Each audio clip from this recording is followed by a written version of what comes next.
सत्य की आग भाग एक नैतिक कथा जो न्याय, धैर्य और ईमानदारी की शक्ति को दर्शाती है। राज्य अवंतीपुर अपनी समृद्धि और न्यायप्रिय राजा चंद्रसेन के लिए प्रसिद्ध था। ये राज्य हरे भरे खेतों, घने जंगलों और नीली झीलों से सुसज्जित था।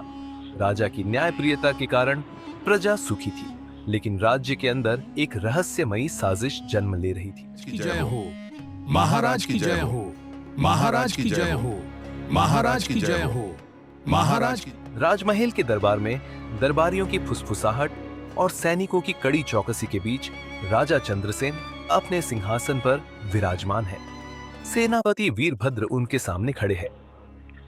वीरभद्र, मैंने सुना है कि राज्य में चोरी और अपराध बढ़ रहे हैं। तुम्हारे रहते ऐसा कैसे हो सकता है? महाराज, अज्ञात गिरोह नगरों में चोरी कर रहा है, परंतु कोई सुराग नहीं मिल रहा। महाराज, राज्य में एक रहस्यमयी व्यापारी आया है। लोग कहते हैं कि उसके पास अपार धन है, परंतु कोई नहीं जानता कि वह कौन है। राजा सोच में पड़ जाते हैं। इस तरफ सूरजपुर गांव में किसान, व्यापारी और अन्य लोग मंडी में इकट्ठा हुए हैं। पहले हमारे गांव में कोई चोरी नहीं होती थी, अब तो मंदिर के दान पात्र भी सुरक्षित नहीं। हमें खुद ही पहरा देना होगा। राजा के लोग बड़े नगरों की रक्षा करते हैं, पर छोटे गांवों की सुध कौन लेगा? गांव के युवा एकता बनाने की योजना बनाते हैं और इस ओर नगर की बाजार में राजा वेश बदलकर बाजार में घूम रहे। वहां उन्होंने एक बूढ़े साधु को देखा जो प्रवचन दे रहे थे। जो धन छल से कमाया गया हो वह कभी शांति नहीं दे सकता। सत्य की राह कठिन है, परंतु अंत में विजय उसी की होती है। राजा को गहरी सोच में डूबा देख साधु मुस्कुराते हैं। राजन, सत्य की आग कभी बुझती नहीं, वह अंधकार में भी प्रकाश फैलाती है। राजा को यह वचन हृदय में छू जाता है। राजमहल के गुप्त कक्ष में राजा अपने गुप्तचरों से सूचना लेते हैं। महाराज, वह व्यापारी दरअसल एक भेष बदलकर आया डाकू है। उसका असली नाम काल संग्राम है। उसे पकड़ने के लिए हमें एक चाल चलनी पड़ेगी।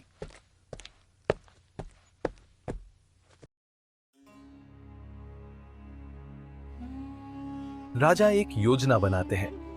राजमहल में राजा चंद्रसेन अपने मंत्रियों और सेनापति वीरभद्र के साथ गुप्त योजना बना रहे हैं। हमें इस व्यापारी काल संग्राम को रंगे हाथ पकड़ना होगा, परंतु अगर हम उस पर सीधे हमला करेंगे तो वह भाग जाएगा। तो अब क्या करें महाराज? हम किसी को उसका विश्वास पात्र बनाकर भेज सकते हैं।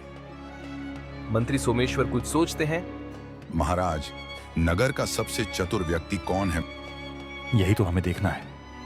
राजा अपनी पहचान छिपाकर स्वयं काल संग्राम से मिलने का निर्णय करते हैं। नगर की गुप्त गलियों में राजा एक साधारण व्यापारी का भेष धारण करके काल संग्राम के अड्डे पर पहुंचते हैं।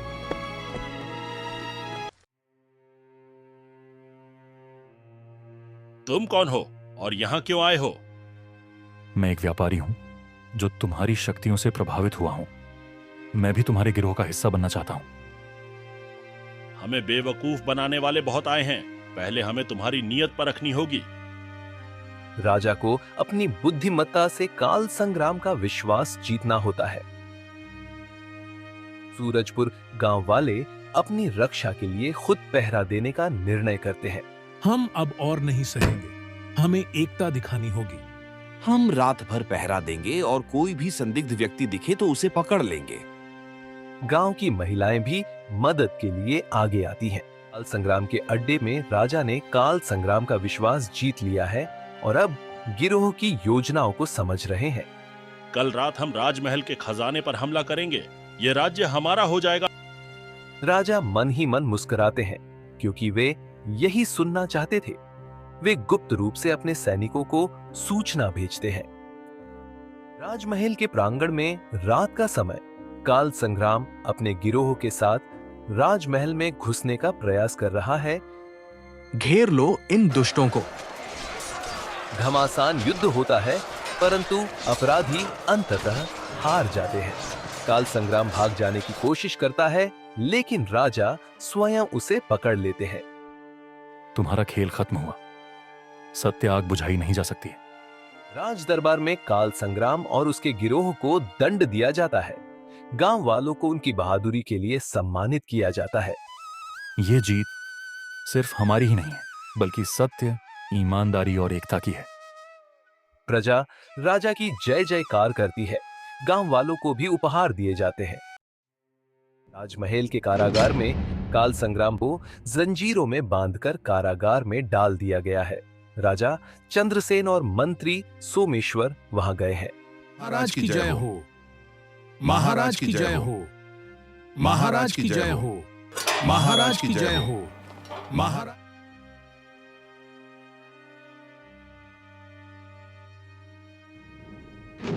काल संग्राम, तुमने इतना बड़ा अपराध क्यों किया? तुम्हारे पास शक्ति और बुद्धि दोनों थी। तुम इसे अच्छे काम में भी लगा सकते थे। काल संग्राम चुप रहता है। थोड़ी देर बाद उसकी आंखों में कुछ भाव उभरते हैं। महाराज, मेरा भी एक समय था जब मैं एक साधारण किसान का पुत्र था, लेकिन जब हमारे गांव पर हमला हुआ, मेरी माँ और बहन को मार दिया गया, तब से मेरे मन में नफरत भर गई। मैंने न्याय के लिए कोशिश की, परंतु कोई मेरी मदद करने नहीं आया। अंततः मैंने बदला लेने की ठान ली। राजा चौंक जाते हैं। मंत्री सोमेश्वर भी सोच में पड़ जाते हैं। महाराज, क्या यह संभव है कि काल संग्राम का अतीत किसी और बड़े षड्यंत्र से जुड़ा हो? राजा सोचते हैं कि कहीं राज्य में कोई और बड़ा दुश्मन तो नहीं है। किसी गुप्त कक्ष में एक रहस्यमयी व्यक्ति अपने आदमियों से बात कर रहा है। राजा चंद्रसेन ने काल संग्राम को पकड़ लिया, परंतु हमारी योजना अभी खत्म नहीं हुई है। यह राज्य हमारा होगा।